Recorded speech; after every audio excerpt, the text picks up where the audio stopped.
What's up, friends, and welcome into Fantasy Pros MLB. We are talking waivers. Well, we're talking about pickups. Who should you be picking up? We've got some arms. We've got some bats. We've got 8 names that we are looking at in the pickup market. I am Chris Welsh. That is Joe Orrico. Mr. Orrico, let's jump right into it. And we are jumping into Tampa Bay. We've got a couple Rays that are really, really interesting. And the ownership just has not quite gone there. One of the most popular names out there right now, Jonathan Aranda, 40% ownership. We're going to use Yahoo's ownership for this one.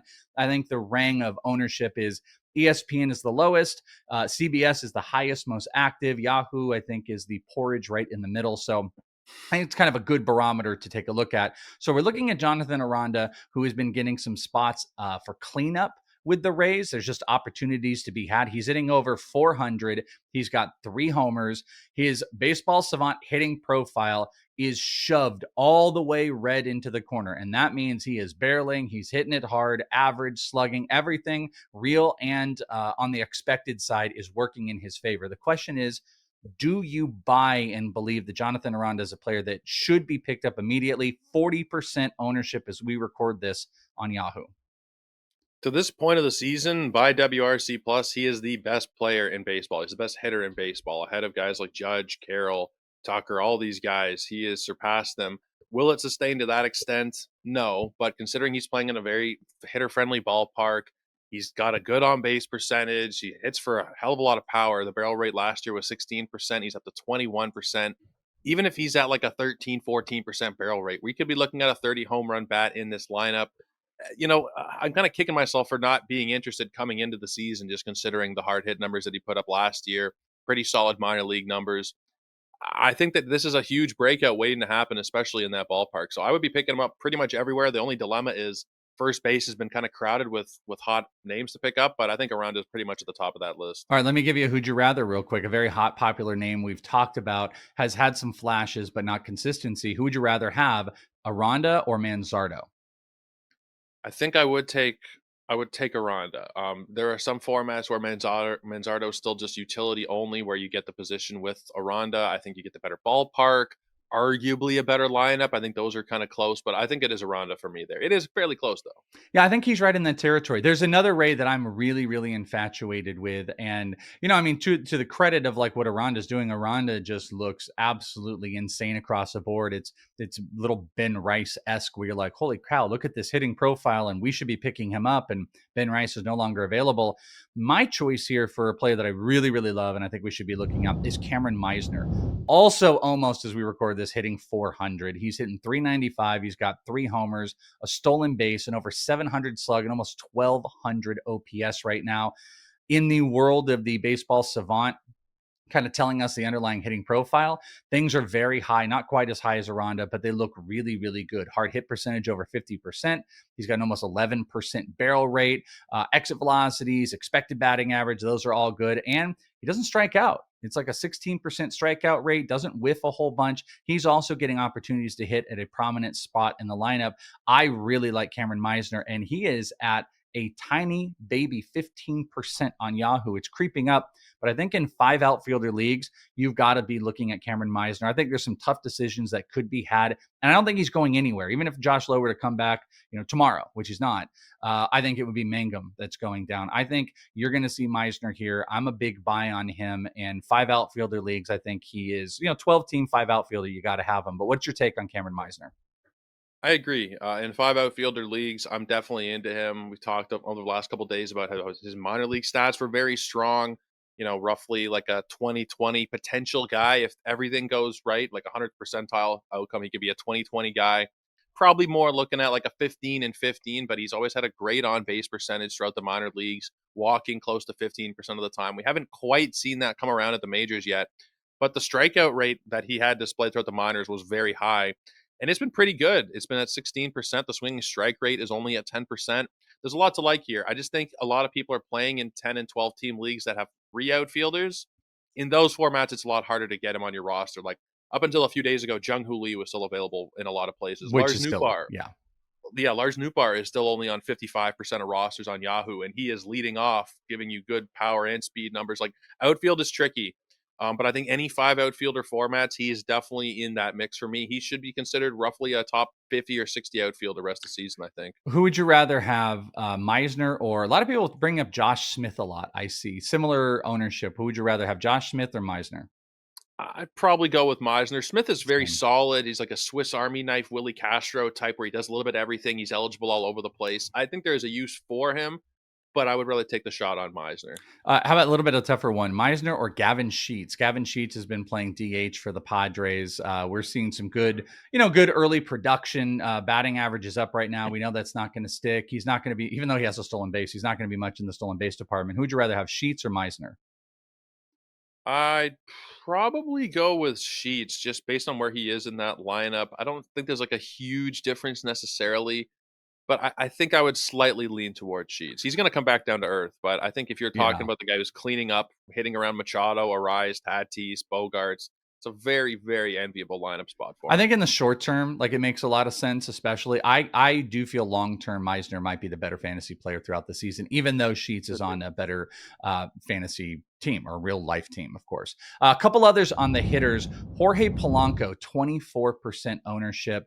He's just been kind of sneaky all season long. What's your take on Jorge Polanco? Middle infield need. You get a couple guys that are coming back, of course, like, Zach Neto for some teams is going to be coming back. But I feel like in an early output, we had like Otto Lopez, and Polanco's just been sitting out there. Do you think deeper, even 12 5 outfielder leagues where you're doing corner and middle, do you think Polanco's a middle infielder that people need to be looking at? I do. I mean, the ballpark certainly doesn't help him. That lineup isn't really great around him. But Jorge Polanco, outside of last year, which was kind of a disaster, he dealt with injuries. Only played 118 games. The previous 3 seasons, 124 WRC plus, 118, 117. He gets on base a good clip because of the walk rate. Hits the ball pretty hard throughout those seasons, 10, 10, 14 on the barrel rate. He's back up to 12% this year. The hard hit rate of 41 is the best we've ever seen from him. Keep your expectations in check a little bit in that lineup, but I think Polanco is somebody that has earned a spot on 12-team rosters at this point. I'll give you one other name on the hitting market. He's very low owned. This is going to be a deeper league play, something to watch if you're looking for power. But Matt Mervis, only 17% owned out of the Cubs. He's with the Marlins. He's getting regular playing time. He's a cleanup hitter. It's not a great lineup, but they're getting some guys back. Jesus Sanchez just came back. They're going to get Connor Norby. Xavier Edwards is super tough at the top of the lineup. That just maybe potentially creates a few more RBI opportunities. And Mervis has 5 early season homers. The underlying profile looks decent. The expected batting average is low, but the overall hard hit and barrel is there. He's hitting 270, a 300 OBP. He's got to drop his strikeouts. They're crazy for 40%. But if you're chasing in deep leagues power, you might want to pay attention to Matt Mervis right now. We're going to talk about some pitchers, but when you're trying to make those tough decisions on the wire for the pickups, check out the Waiver Assistant. Struggling with waiver wire decisions in your fantasy baseball league? The Waiver Assistant is here to help you. Just sync your league to receive personalized waiver suggestions tailored to your roster and league settings. Quickly see which players will improve your team and actually by how much. You can download the Fantasy Baseball My Playbook app or just visit fantasypros.com/MLB My Playbook. That's fantasypros.com/MLB My Playbook to gain an edge on the waiver wire today. It's like having us sitting there talking to you about these, but you're going to have the whole system analyzing your team. Let's talk about some pitchers. Obviously, the pitching market can be a little bit tricky sometimes because sometimes you're just streaming. So players to hold becomes a bigger question on the pitching side. One player who I think is pretty fascinating right now is Hayden Wesneski. He's got a 4 ERA over 3 starts, an expected ERA that's around 3.5, over 30% K percentage with an under 5% walk rate. Wesneski, 37% owned on Yahoo. So if you look and maybe create 40% as your waiver marker, he is wildly available. He borderlines maybe being a streamer to hold, but what say you? Is he just a really good streamer, or is he a guy that you might want to start putting at the end of your fantasy rotation because of those absolutely elite strikeout numbers so far? Yeah, his profile is a little bit of a mixed bag, and even the ERA estimators, the FIP is at 295, or xFIP is 295. His FIP is almost at 5. So he's a little bit of a troubling eval at this point of the season. But the thing that I look at, 21 strikeouts to 3 walks. 31% strikeout rate. Like that, those are the things that you can kind of take as tangible gains at this point of the season. He's been 22, 23% over the last couple seasons. That jump does feel legit. Everything that I like to look at, usually the Sierras, the whips, 0.72 whip, like there's a lot to like. The things that kind of concern me, 12% barrel rate against, 44 on the hard hit rate. That's Yeah. probably why some of those metrics are a little bit unkind to him. But the main thing to look at is the massive strikeout rate right now, especially combined with pretty solid command and pitching for a good team. I got a couple of Wesneski shares. I've picked him up. I've started him. I think everything that we're generally looking for has been pretty good for him so far this season. He's the kind of guy you take a shot on at this time of year. And if it doesn't work out, you can drop him in the next week or so for the next big thing. But there's a chance that he's the next big thing. Yeah, and there's a couple pitchers that don't quite qualify. Like Jose, to be honest with you, we're doing this right before the Jose Soriano start. He's just over 40%. He's kind of the guy last week. He's been really good. We'll see how this start is in between. There's a couple other of those players. Max Meyer was out there again, another guy that was starting on Wednesday. But in that next rang, I don't think people have quite caught up, even though it's 37% on Yahoo for Wesneski. The strikeout rate to me is the type of guy, and the walk rate is a type of guy that you want to hold through a couple starts and see if he is more than a streamer. There's a big question on this player. Is he a streamer or not? Tyler Mahle, under 40%, 39% on Yahoo. That could drop because we just had his start. People pick up the streamers and they kind of go up and down. It was a great start, 9 strikeouts in it. He has a sub 1 ERA through 4 starts so far. Even his expected ERA is an even 3. Unlike Wesneski, low barrels against, 28% strikeout rate. Walks are definitely a problem, but he is on a theoretical high-powered team that is looking to bounce back here. What do you think about Tyler Mahle? I think you definitely can stream him, but is he a guy that you might want to hold just simply because he is going to be a Rangers pitcher? I think for me, he is more in the streaming bucket. With a guy like Mahle, we kind of know who he is at this point. He's been around for a long time. He has a 4.22 career ERA. He has a 1.29 career WHIP. Are those things suddenly changed now? I would think probably not. He's got a 178 BABIP to this point. He's stranded almost 90% of base runners. He's walking 12% of batters as well. Like there are certain things that I don't love. The stuff has never been great for him. He comes in as a 93 stuff overall, only his fastball even grading out as an average pitch. I think that he is somebody that is more of a matchup based streamer. I'm not looking at the Rangers schedule in front of me right now, but if they were facing the Dodgers or something next week, that's an extreme example. But any top 10 or 12 offense, I don't think I would be willing to start him. I think he's more like you're facing those bottom 10 teams. I'm willing to stream him. Well, an anomaly too to throw out to you is he has a 41% whiff rate on his fastball. That is an absolute anomaly because it's a 92 mile an hour fastball that he throws.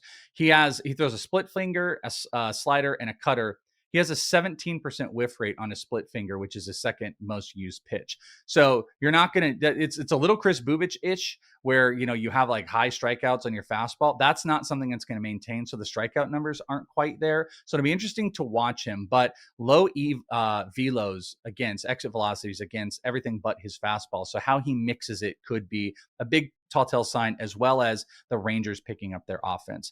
Last 2 guys we're going to talk about, they're young pitchers. One is not here. One is essentially here. And it's going to be a who would you rather. Logan Henderson is getting the call from the Brewers. We don't know if things are going to continue, but he's only 3% owned on Yahoo as we're recording this. We're going to get this start in. He's a high command guy, good strikeouts.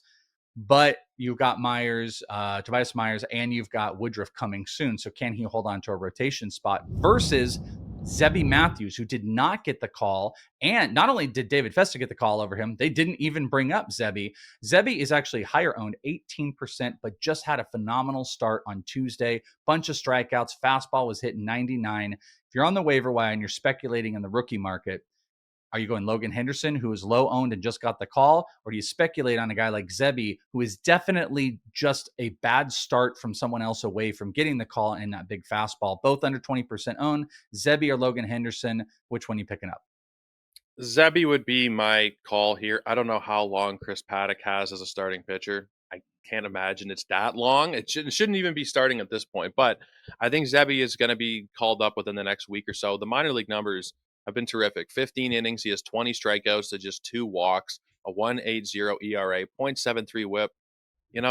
Henderson, throughout what he's done so far in the minors this year, The walks are kind of out of control with him so far. He has 10 walks in 14 innings. 24 strikeouts is very good, but that command is not going to play at the major league level. I'm not sure if they've announced who he's starting against. Is he going to get one in the Athletic series coming up? I'm not 100% sure, but generally speaking, I kind of stay away from those guys in their first start, whether it's Matthews or Henderson, any guy. Generally, I stay away, but if I had to speculate on one personally, it would be Zebby Matthews. Yeah, Logan Henderson's walks were pushed up by his first. I think he walked 5 in his first, and then he kind of got that together. Again, a big command guy. He sits around the zone, but I agree with you. Zebby Matthews would be the guy between the two. I would probably be the higher speculating on, and I think he should be up in the very near future, even though he didn't get the call. But two young guys that people are looking at, low ownership, plus a whole bunch of others. Who are you guys picking up? Who did we miss?